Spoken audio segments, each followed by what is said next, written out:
Patrick Sabat, and to his immediate right is Carl Malburg, and both gentlemen are curators for the Our Lady of Fatima statue that is traveling and made a stop today at Holy Rosary Church in Hazleton. Thank you so much for being here. It's a pleasure. Thank you for entertaining. With the statue, I guess. Carl, first of all, tell us a little bit about the history of Our Lady of Fatima statue. Well, of course, there was an apparition in 1917 in Fatima, Portugal, and from that apparition, the bishop over there said that this would be a good message for Catholics and Christians everywhere to learn about. And so he's the one who came up with the idea of a traveling statue and a teaching mission. And both of you gentlemen were telling me right before we went on the air, you have traveled everywhere with this statue. Yeah, this is one of the farthest place I've been. I'm from the Philippines originally, and so we are traveling all over the world. And you've been to Poland. Where have you been recently?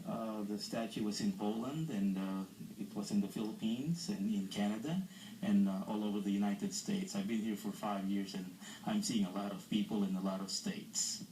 What is the significance of it coming to Hazleton today? Well, we had this tour prearranged, as most of our work is, sometimes several months in advance, and the various Catholic churches, their pastors, would like to have the visit and teaching about the story. And so in our local area here, it was a Mr. Joseph Perez who made arrangements 2 or 3 months ago to have this set of churches out here. Now, today it was at Holy Rosary, and we are seeing part of the Mass. There was a procession with the Knights of Columbus that led into the church today, and we did talk with some of the people while we were there. So we're going to hear right now from Father Brian Clark, who is the pastor of Holy Rosary, and 2 of the parishioners who were in attendance for today's special Mass. It's an international pilgrim statue, so we're privileged and blessed to have it here at our parish, at Holy Rosary Parish. I believe that the last time we came to the area was maybe about 6 or 7 years ago, and I just know the impact that the visit of the pilgrim statue of Our Lady of Fatima had on the people at that time. I've had a number of people tell me how it had an impact on their lives, and so I'm just grateful that we have another opportunity for that same kind of blessing. I was here for the service today, and I've been following Our Lady of Fatima for the last 10 years at least. We are very privileged and honored to have her, and I hope she can do our nation some good. I'm very devoted to Blessed Mother because in 1990 I was diagnosed with CML, and it just happened that we had the living statue over at St. Cunegundis Church in Matthew, and I went to the devotions, the Mass and all, and after the Mass and the prayer service I went down and prayed to the Blessed Mother. I went near the altar. We had the altar rails in at the time, and my sister, who was a little braver than me, asked if I could touch the garment of the Blessed Mother, which you weren't supposed to do. The caretaker was there. He allowed me to touch the garment. And, well, I'm back. I'm here. It's 23 years later. I had CML. I needed a bone marrow transplant. Very risky. They weren't even doing it my age at that time, but I made it through, and I'm here 23 years later. John Colbush talking about that he had seen the statue and he did well with his transplant, and he's doing quite well now. And it was also Linda Ulichny that was also speaking earlier.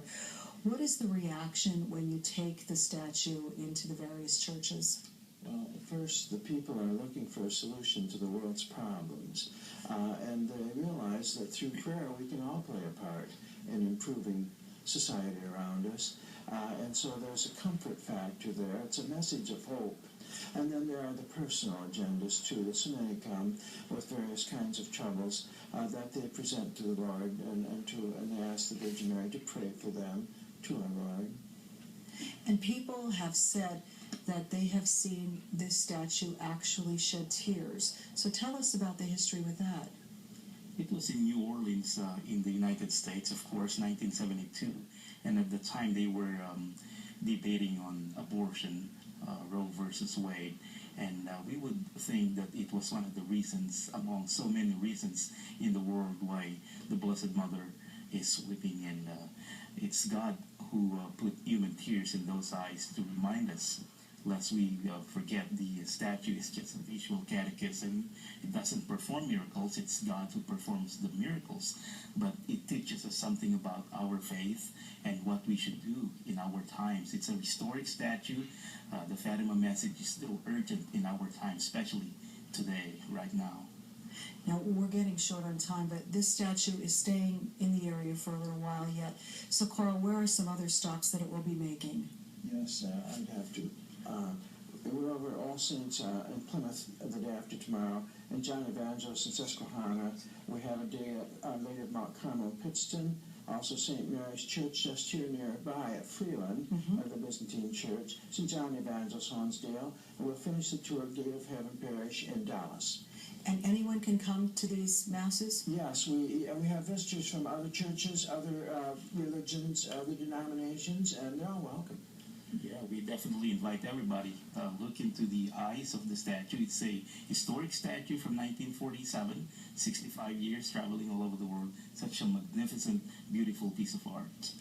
Well, we are pleased and thrilled that you came here tonight to bring this story to us. Thank you so much for sharing it with us and for doing due diligence to travel with this statue all over the world. And we hope that you stay safe and that you can take it to other people everywhere. Oh, thank you, Lisa. Pleasure being here with us tonight, and come back and see us again soon. We will. All right. The statue, again, making its way throughout the area and in Freeland on Sunday for those who are interested. Beth is in with sports when we come right back.